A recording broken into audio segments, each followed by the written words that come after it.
ఎవరైనా బాధపడుతున్నారా? ఎవరికైనా బాధ కలుగుతుందా అంటే దానికి కారణం ఒకటేనండి. ఎక్స్‌పెక్టేషన్. అవతల వాళ్ళ నుంచి ఇలా ఉండాలి అనే ఒక అంచనా. ఆ అంచనా తారుమారయిందంటే మనకి ఇమ్మీడియేట్‌గా బాధ, డిసప్పాయింట్‌మెంట్, అసంతృప్తి అన్నీ మనం అనుకున్నట్లు జరగవు. జీవితం ఇలా ఉండాలి అని అనుకుని మనం ఎంత ప్లాన్ చేసినా అది ఒక్కొక్కసారి జరగదు.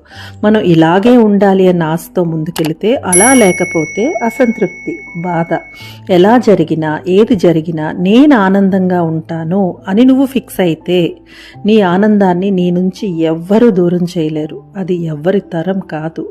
ఆ ఆనందమే నీకు ముందుకు నడిపిస్తుంది. ఎవరి విషయంలో అయినా నీ డ్యూటీ నువ్వు చెయ్యు. అవతల వాళ్ళు నిన్ను పట్టించుకోకపోయినా డోంట్ కేర్, నేను ఎందుకు చేయాలి అని అనుకోకు. అది నీ బాధ్యత. నువ్వు చేసావు, అంతవరకు నీకు సాటిస్ఫాక్షన్ ఉండాలి. వాళ్ళు ఎక్నాలెడ్జ్ చేయలేదా, వదిలే, నో ప్రాబ్లం. అది వాళ్ళ ప్రాబ్లం. నీ డ్యూటీ నువ్వు చేసావు అంతే.